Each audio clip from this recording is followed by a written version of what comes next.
பண்டான் நாடாளுமன்ற உறுப்பினர் Datuk Seri ரவிசி Ramli இன்று காலை 4வது நாளாக மலேசிய லஞ்ச ஊழல் தடுப்பு ஆணையத்தால் தனது வாக்குமூலத்தை பதிவு செய்ய உள்ளார்.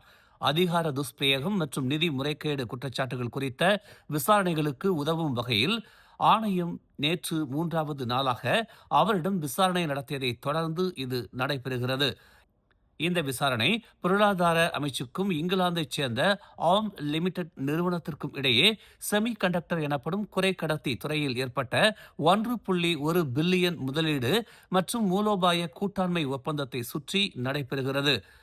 பொருளாதாரத்துறை முன்னாள் அமைச்சருமான ரவிசி புத்ராஜயாவில் உள்ள ஆணையத்தின் தலைமையகத்தில் நேற்று 5 மணி நேரம் தனது வாக்குமூலத்தை பதிவு செய்ததாக மலேசிய லஞ்ச ஊழல் தடுப்பு ஆணையத்தின் விசாரணை பிரிவின் மூத்த இயக்குநர் டத்தோ முகமது ஹபாஸ் நசார் தெரிவித்தார்.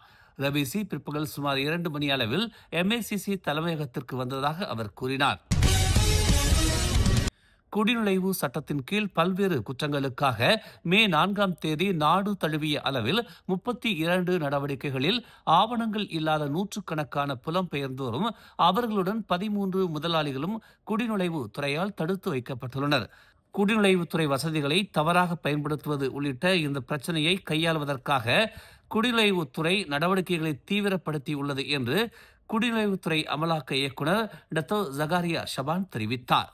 செல்லுபடியாகும் பயண ஆவணங்கள் அல்லது அனுமதி சீட்டுகள் இல்லாமல் வெளிநாட்டு தொழிலாளர்களை பணியமர்த்தியதாக கூறப்படும் குற்றச்சாட்டின் பேரில் அந்த 13 முதலாளிகளும் தடுத்து வைக்கப்பட்டதாக நேற்று ஒரு அறிக்கையில் ஜகாரியா கூறினார். சமூக வருகை அனுமதி சீட்டுகள் மற்றும் தற்காலிக வேலை வாய்ப்பு வருகை அனுமதி சீட்டுகளை தவறாக பயன்படுத்துவதை, குறிப்பாக அங்கீகரிக்கப்பட்ட துறைகளுக்கு வெளியே பணிபுரியும் வெளிநாட்டினர் சம்பந்தப்பட்ட வழக்குகளை துறை தீவிரமாக எடுத்துக் கொள்கிறது என்று அவர் கூறினார். அனுமதி சீட்டு நிபந்தனைகளை மீறும் எவர் மீதும் அனுமதி சீட்டுகளை ரத்து செய்தல் மற்றும் நாடு கடத்தல் உட்பட நடவடிக்கை எடுக்கப்படும் என்று அவர் தெரிவித்தார். செல்லுபடியாகும் அனுமதி சீட்டுகள் இல்லாமல் வெளிநாட்டு தொழிலாளர்களை பணியமர்த்தும் முதலாளிகள் மீது சட்ட நடவடிக்கை எடுப்பதற்கு துறை முன்னுரிமை அளித்து வருவதாக அவர் தெரிவித்தார். சட்ட அமலாக்க முயற்சிகளுக்கு உதவும் வகையில் ஆவணங்கள் அற்ற புலம்பெயர்ந்தோரின் இருப்பு அல்லது நடவடிக்கைகள் குறித்த தகவல்களை அதிகாரிகளுக்கு தெரிவிக்குமாறு பொதுமக்கள் ஊக்குவிக்கப்படுகிறார்கள். தீபகற்ப மலேசியாவில் மானியமில்லா டீசல் விலையும் ரோன் 95 விலையும் இன்று முதல் மே 13ஆம் தேதி வரையிலான காலகட்டத்தில் தலா 5 சென்ட் அதிகரிக்கும் என்று தெரிவிக்கப்பட்டுள்ளது. இதே காலகட்டத்தில் ரோன் 97 ரக பெட்ரோலின் சில்லறை விலை ஒரு லிட்டருக்கு 4 ரிங்கிட் 90 சென்ட் என்ற அளவில் நீடிக்கும் என்று நிதி அமைச்சு தெரிவித்துள்ளது.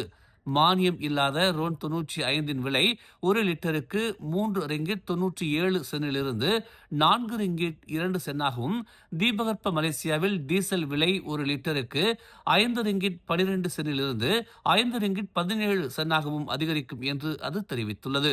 இருப்பினும் சபா சராவா மற்றும் லாபுவானில் டீசல் விலை ஒரு லிட்டருக்கு 2 ரிங்கிட் 15 சென்ட் என்ற அளவில் நீடிக்கிறது. மானிய எரிபொருள் விலைகள் மாற்றமின்றி உள்ளன. பூடி 95 திட்டத்தின் கீழ் ரோன் 95 ரக பெட்ரோல் ஒரு லிட்டருக்கு 1 ரிங்கிட் 99 சென்ட் என்ற அளவிலேயே நீடிக்கிறது. மானிய பெட்ரோல் கட்டுப்பாட்டு முறை விலை ஒரு லிட்டருக்கு 2 ரிங்கிட் 5 சென்ட் என்ற அளவில் மாற்றமின்றி உள்ளது. அதே சமயம் மானிய டீசல் கட்டுப்பாட்டு முறை விலை ஒரு லிட்டருக்கு 2 ரிங்கிட் 15 சென்ட் என்ற அளவில் நீடிக்கிறது. சபாவின் தாவாவ் நகரில் டிக்டாக் செயலில் 13 வயது சிறுமிக்கு தனது ஆபாச படங்களை அனுப்பியதற்காக 15 வயது சிறுவன் ஒருவனை காவல்துறை நேற்று பிற்பகல் கைது செய்தது. பாதிக்கப்பட்ட சிறுமி அளித்த புகாரின் பேரில் பிற்பகல் 1:10 மணிக்கு அந்த சிறுவன் கைது செய்யப்பட்டதாக தாவாவ் காவல்துறை தலைவர் ஜாஸ்மின் ஹுசைன் கூறியதாக சினார் ஹரியான் செய்தி வெளியிட்டுள்ளது.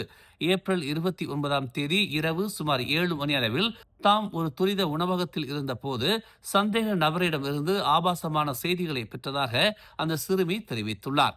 காவல்துறை குழு ஒன்று அந்த சிறுவனின் கைபேசியை பறிமுதல் செய்ததாக ஜாஸ்மின் கூறினார்.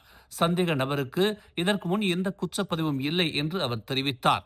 இந்த வழக்கு உடல் ரீதியற்ற பாலியல் தாக்குதலுக்காக 2017ஆம் ஆண்டின் குழந்தைகளுக்கு எதிரான பாலியல் குற்றங்கள் சட்டத்தின் பிரிவு 15(e)யின் கீழும், இணைய வசதிகளை முறையற்ற முறையில் பயன்படுத்தியதற்காக 1998ஆம் ஆண்டின் தகவல் தொடர்பு மற்றும் பல்லூடக சட்டத்தின் பிரிவு 233 கீழும் விசாரிக்கப்பட்டு வருகிறது. நேற்று பிற்பகல் கிள்ளான் பள்ளத்தாக்கின் பல பகுதிகளில் பெய்த கனமழையை தொடர்ந்து ஏற்பட்ட திடீர் வெள்ளத்தில் 8 வாகனங்கள் சிக்கிக் கொண்டன. கோலாலம்பூர் தீயணைப்பு மற்றும் மீட்புத்துறை அதன் செயல்பாட்டு கட்டுப்பாட்டு மையத்திற்கு 3 வெவ்வேறு இடங்களில் இருந்து அவசர அழைப்புகள் வந்ததாக தெரிவித்தது. பல பகுதிகளில் நிகழ்ந்த இச்சம்பவத்தில் உயிரிழப்புகளோ காயங்களோ பதிவாகவில்லை என்றும் அவர்களை பத்திரமாக மீட்டதாகவும் தீயணைப்புத்துறை தெரிவித்துள்ளது. தெலோக்கிந்தான் பகுதியை சுற்றியுள்ள பகுதிகளில் நடந்த ஒரு கொடூரமான கொள்ளை மற்றும் கேபிள் திருட்டு வழக்குகளில் தொடர்புடையதாக நம்பப்படும் 7 உள்ளூர் நபர்களை காவல்துறை கைது செய்துள்ளது.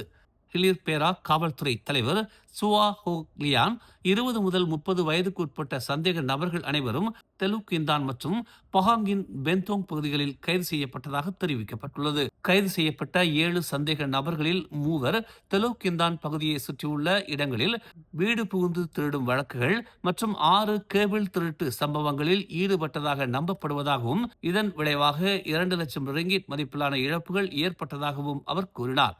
3 வாகனங்கள், ஒரு மோட்டார் சைக்கிள், 2 பாராங்குகள், நகைகள் மற்றும் உபகரணங்களும் பறிமுதல் செய்யப்பட்டன. சந்தேக நபர்களுக்கு போதைப்பொருள் தொடர்பான குற்றங்கள் உட்பட முந்தைய குற்றப்பதிவுகள் இருந்தன.